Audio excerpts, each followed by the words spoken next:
He's gallant, he's the groom, but most importantly, he's the goal machine! Yeah!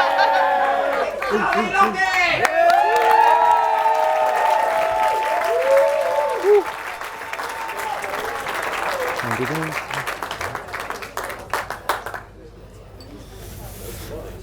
Bloody hell. Right.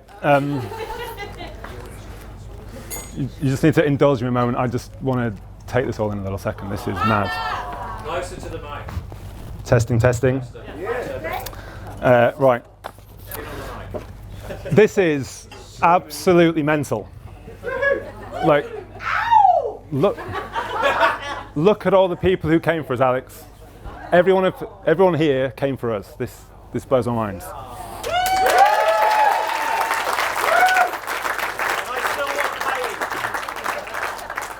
I don't think this is working. Oh, here we go. So I want to start by telling you about the first time that I laid eyes on Alex. No, sorry, I made a mistake. Let me start again. I want to start by telling you about the first time that I laid eyes on the woman that I am now unbelievably excited to be able to call my wife.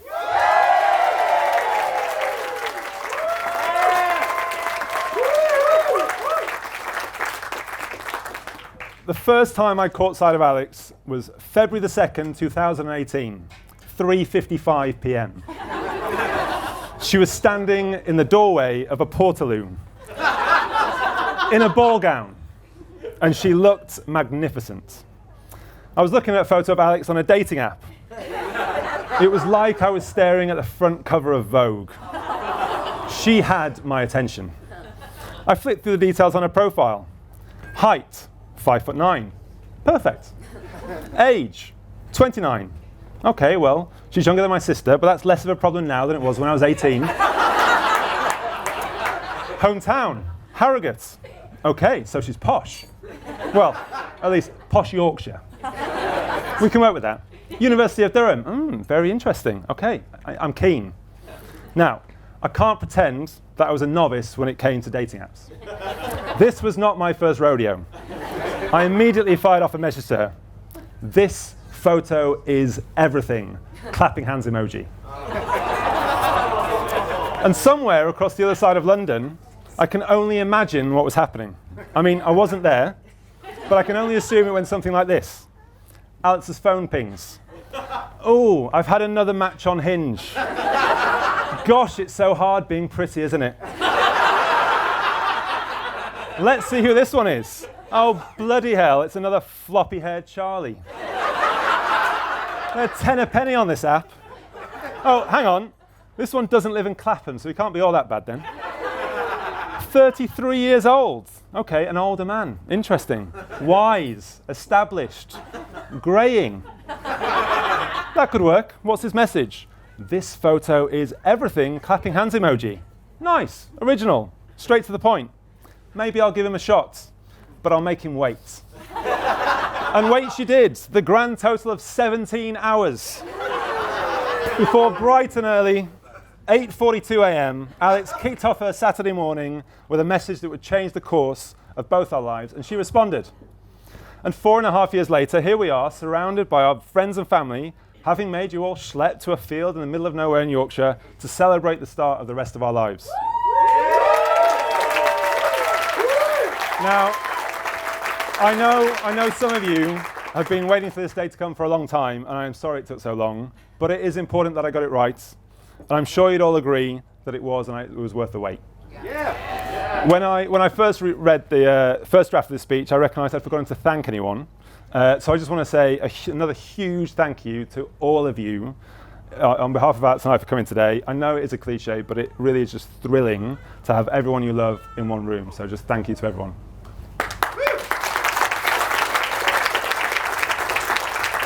If I was to describe the beginning of Alex's and my relationship, I'd describe it in the same way that I would our relationship now.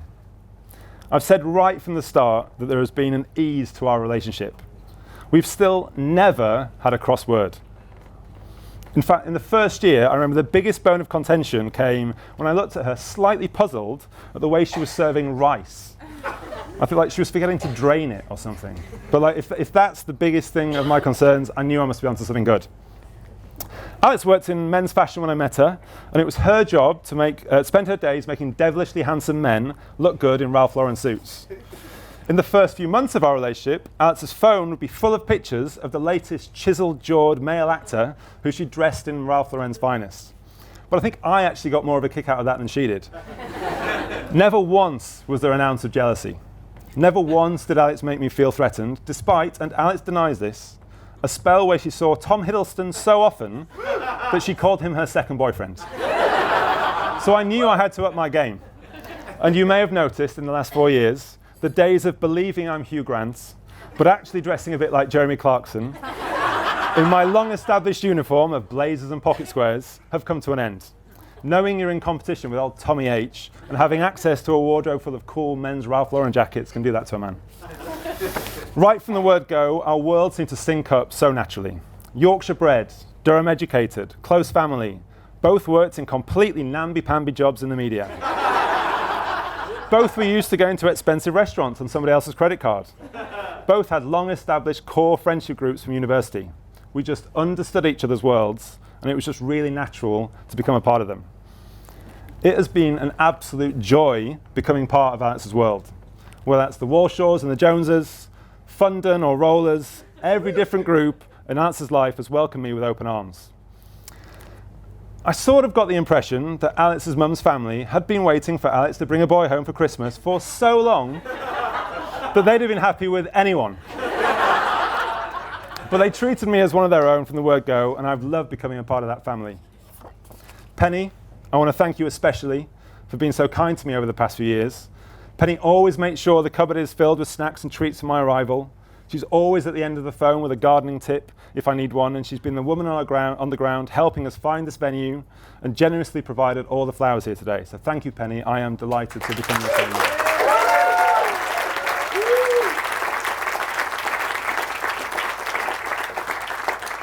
And to Chris, I'd always wondered what that moment would be like when I do the traditional thing of calling up the father and asking for their daughter's hand in marriage. I remember making it clear that I wasn't exactly asking for permission as such, and I wasn't exactly going to take no for an answer, but thank you for taking my call and being so open to the idea. And in fact, if I recall correctly, I think I brought you to tears, which I remember being absolutely delighted by. And as was mentioned earlier, I was also absolutely delighted when you offered to pay for all the alcohol today, so on behalf of 111 very thirsty souls, a great thank you for that.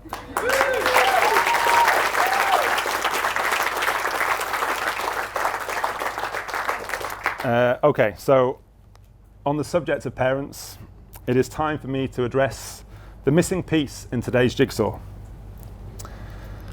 Soon after my mum, Kath, died in May of 2020, I realised that at some stage I was going to have to make a speech at my wedding and get to the point where I have to acknowledge her absence and discuss the fact that she's not here. So this is that moment. Wish me luck. Mum would have loved today. I'm sure everyone here who knew her could imagine what she'd be like. Everyone would have had a big hug, a big smile, and a big Scottish hello. She would have been here, sat by Dad's side, absolutely proud as punch, whilst internally a true Scotswoman, completely aghast that we were spending so much money doing this. Mum was the master organiser, the ultimate planner. Perhaps ashamedly, part of me feels that I may have benefited from being able to plan today over the last 18 months with Alex without Mum being an incredibly well-intentioned backseat driver, filling my inbox each day with venue options, guest list considerations, questions, comments, ideas, feedback. On a visit to Eastbourne a few years ago, I got talking to Mum about weddings, and by the time I'd arrived back in London, Mum had sent me an email with every potential member of my family I'd need to invite, clocking in at over 80. But if I remember rightly, it did include the children and grandchildren of my auntie's third husband. So part of me did wonder if we dodged a bullet missing those negotiations. But most importantly, and something I want to make sure everyone here knows, is that Mum adored Alex.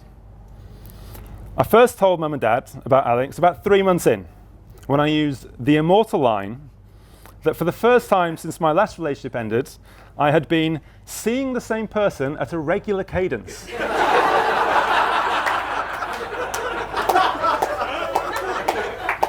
A line Never uttered by any individual on earth, or likely since, and Alex has never let me live that down.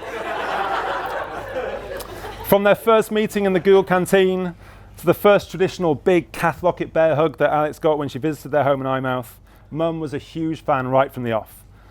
And I know that not just because I'm saying nice things for the sake of it, I know it because I read it. After Mum died, I was perhaps inappropriately, perhaps bravely, going through her emails. Emails to her friends became like reading diary entries, revealing Mum's thoughts and feelings about her life, about cancer, and about people. So here's some quotes from the emails I found. After that first visit to Eyemouth, Mum emailed her friend. Alex is the new girlfriend's name and is very nice indeed. A Yorkshire lass born in Harrogate and educated at Durham 3 years after Charlie. She will be ambitious for Charlie and challenge him out of his lazy ways. Alex is someone who will roll her sleeves up if she sees a job to be done. She'll keep on his toes. Charlie would naturally stand back in life, but if he wants to impress someone, he acts differently. Amazing what can be seen in one brief weekend. About a year later, another update to a friend. Charlie has announced that he and Alex are sharing their daily life together, and Alex moved in July. We are delighted to see they are developing their relationship. She's a delightful girl and a great caring support to Charlie. They move in next month, so it gives him time to increase his wardrobe space. We're delighted as she's such a positive person and a great support to Charlie. Mum was also a huge supporter of Alex the performer too. She was, as we mentioned earlier, in fierce competition with Alex's mum and Auntie Angela as to who was her number one fan. She came to every single cabaret or show that Rolls put on that she could, making the trip to London even when I could tell she was suffering inside. She would not miss being there to support Alex. A couple of days before Mum passed away, I wanted to make sure that she knew my intentions, as it was looking inevitable that a day like today would be occurring without her being here. I decided that I was going to tell her that I was planning on proposing to Alex, and I was going to record the conversation so I'd have this wonderful memento of this special conversation. Now, Mum was really unwell at this point, so I gently told her how much I loved Alex and how I wanted her to know that I was going to propose. But Mum's response didn't quite meet my big romanticised expectations for the moment. Oh yes, she said, and I'm really sorry I won't be there for it. The best thing about Alex is she knows all your faults. And then burst into laughter and proceeded to list all the things that are wrong with me. Not exactly the moment I could have imagined, but ultimately very fitting. So while she's not here in person today, I definitely feel her with me. And whilst I'm sad that she wasn't able to witness this occasion, it gives me such incredible comfort knowing how happy she'd have been for us both. Mum never got to have much of a funeral, so this moment sort of acts as an opportunity for all my family to be together to recognise her. So I think it would be nice if we could all raise a glass and toast the absent but unforgotten Kath Lockett. Yes, good Kath.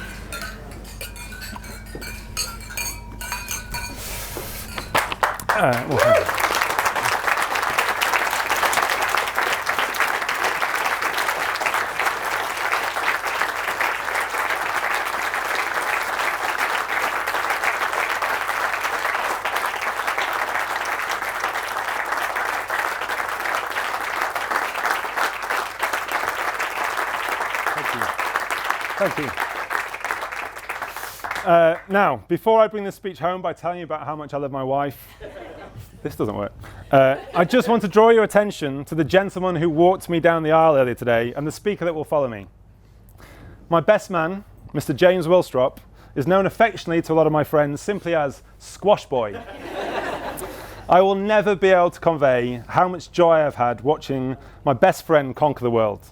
I've never really been a particularly passionate supporter of a specific football team, but the closest I ever got to understanding what that must feel like was being through chief cheerleader of Team Wilstrop.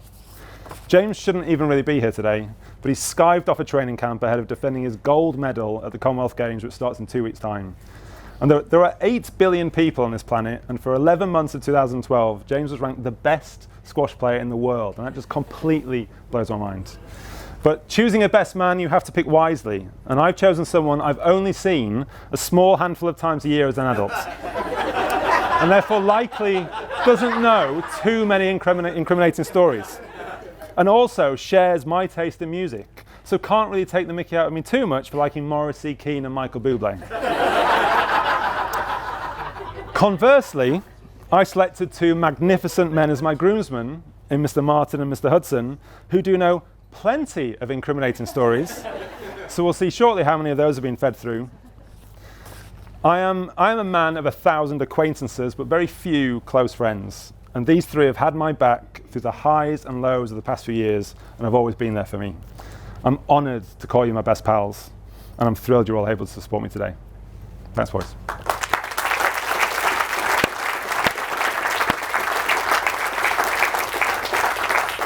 But right, let's take this plane home, shall we, and return to the absolute star of today's show, my wife.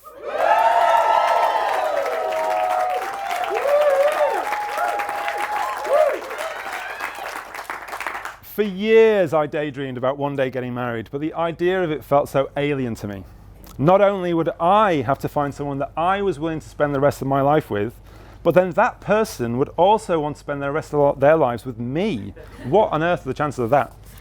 I knew deep down that it would happen one day, eventually, if I was patient, but by golly have I struck gold.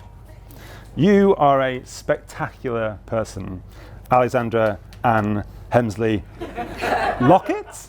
That sounds good. You are so incredibly beautiful. You are so incredibly patient and caring and thoughtful, and you clearly have very unique taste in men to have found yourself marrying me. I was a single guy with a cat who lived in a basement flat with little natural light when you met me, and it takes a certain type of person not to run a mile from that, but I stand here transformed by the fact that you chose to. I know that I have one role going forward: to do everything that I can to protect you, honour you, and obey your every wish and command, of which no doubt there will be many. Please, can I have a head scratch? Of course, darling. Please, can you empty the dishwasher? It would be my pleasure. Please, can you stop leaving the bathroom light on because it's been 4 years now and it's really getting annoying? No. I cannot promise that, actually. No.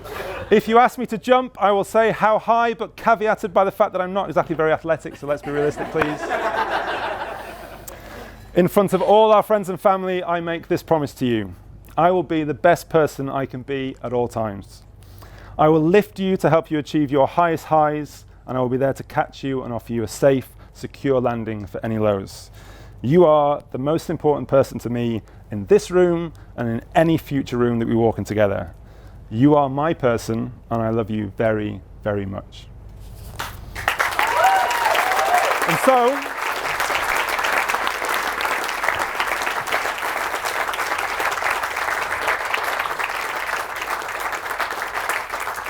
so I want to end with a toast to our next adventure. A toast to the next back scratch, head scratch, and spoon before bed. A toast to the next challenge faced and conquered together. A toast to the next time I talk for 5 minutes longer than you probably would have liked.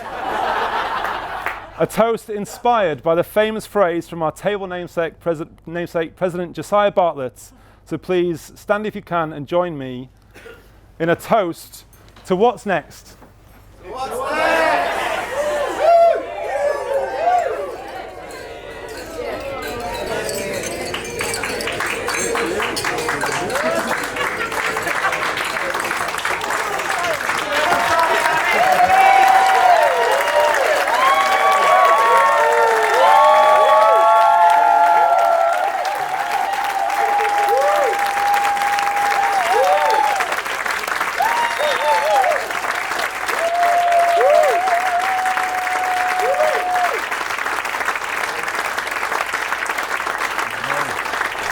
Good.